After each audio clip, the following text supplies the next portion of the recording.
Okay, I'm going to show you some ceramic whistles that I made. There's a chance that they might not work anymore because when you make them, you're making them out of clay, obviously, since they're ceramic. They change shape as they dry out, and that's why I have them in plastic bags wrapped up so that they'll dry out slowly and they will be less likely to crack or, cause imperfections that would make it not work. So, I tried at least a good 4 or 5 times to make an ocarina in class. Not specifically an ocarina as much as just a ceramic whistle. Something simple, no holes even, yeah. So I tried that and failed like 4 days in a row, just tried over and over again in class for 4 different periods, which is more than a week since I have that class like every other day. And then I watched a video on how to make a simple ocarina, and I kind of took some of that strategy that he used and basically just changed it. So, I'm going to show you some of the ceramic whistles that I made. This first one is the smallest one, the most recent one that I've made, does not have any holes. The holes, like getting holes that actually work, are extremely hard.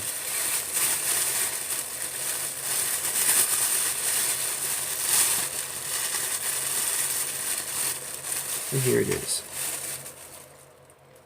Oh wait, no, this one does have holes. Never mind. This is the second most recent one I made then. See, there's this piece, which is blended onto 2 other pieces that are blended together, like a little lower piece that's like a round slab of clay, a tiny pinch pot, and this piece of clay, which I just kind of like molded with my hands into like a little shaft for the mouthpiece. This one has 2 holes, and I'm pretty sure they work.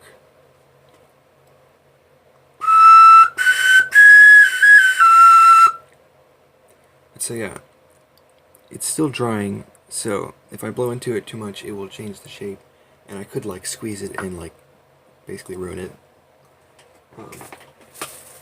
So once it dries enough, I will bring it back to class in my book bag. I have it here because the ceramics room can sometimes have things stolen from it. And I made several because whenever you make ceramics, there's always a chance that it's going to get destroyed in the firing process. I'm not quite sure how these will go in the firing process when they're being put in a kiln. I'm pretty sure there's names for these. There was one of the two now in class, but I don't remember them. But so you can dry it out so that it's not going to like fall apart as you're working with it, and then come back to it later, or you can finish it up and then dry it out and then put it in the kiln and fire it, and then you can glaze it and fire it again. This is the most recent one I made. It's probably the most smooth looking one. I think it whistles pretty well too, if it still whistles. No holes, obviously. And I have, I think 2 or 3 more. I think 2. I'm pretty sure I only made 4.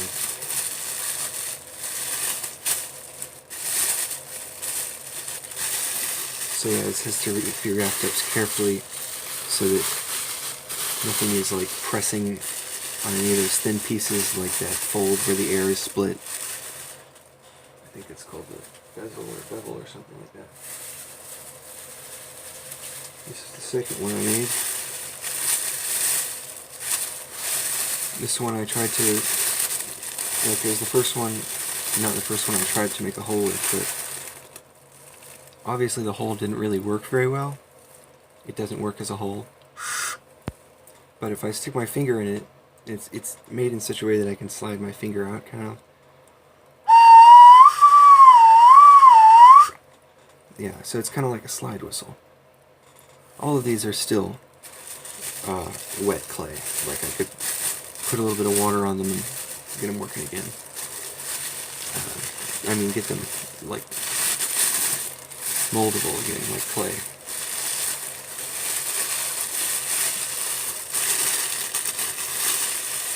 So things that have a bubble in them usually explode in the kiln.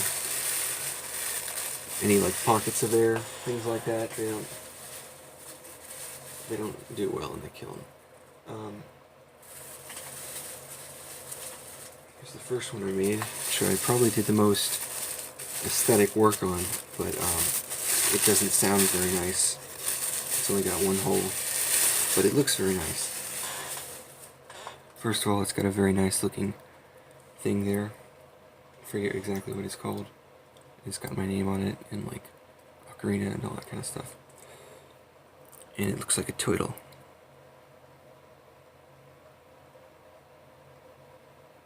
And it has one hole. And it kind of works. Or, it worked last time I tried. I don't know if it still works, but... Oh yeah, you see the little ears on the turtle? Yeah.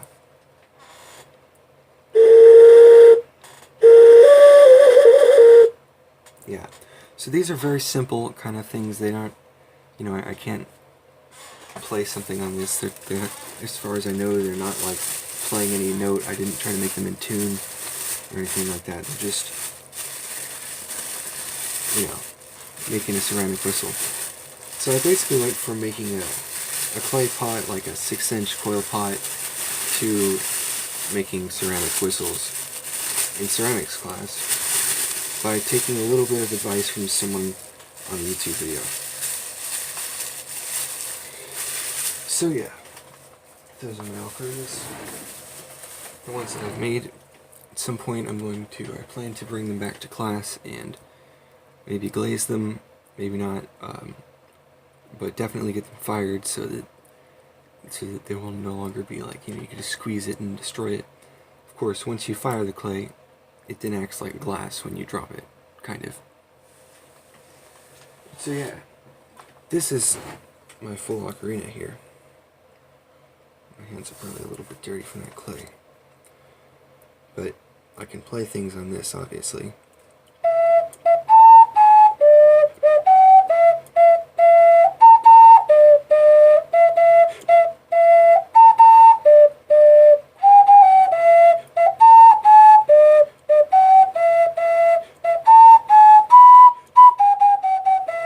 So yeah, you get the point.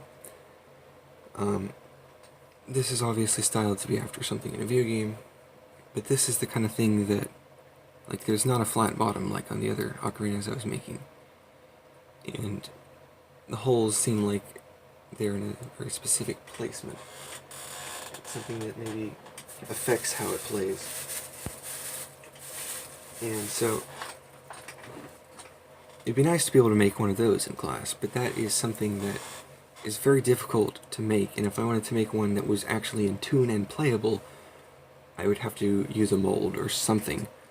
Because, like, my sister has a 10-hole sweet potato ocarina that was handmade at a festival, and that, what I just showed you, is a 12-hole sweet potato ocarina.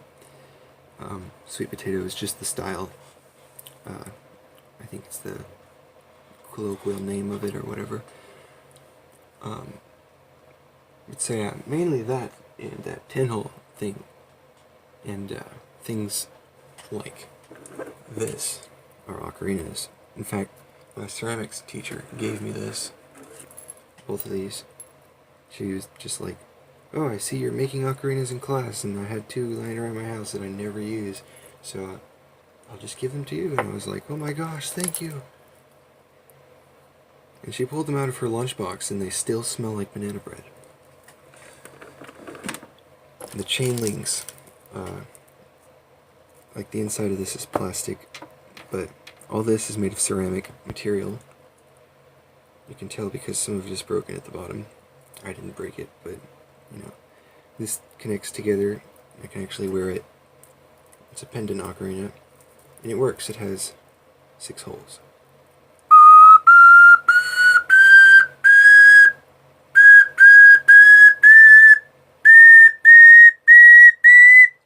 Yeah.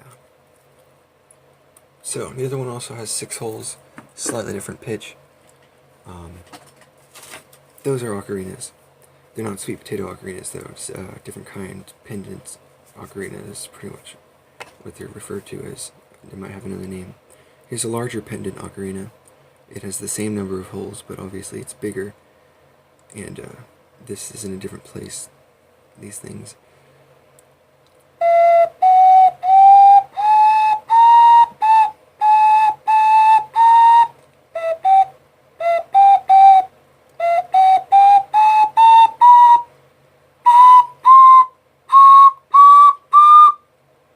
Yeah. So this has some nice patterns on it. I got it at a festival and I drew those things on it. It could probably be washed off because they're just with a marker, and this thing is glazed lightly, looks like, kind of. It's not really glazed on the inside.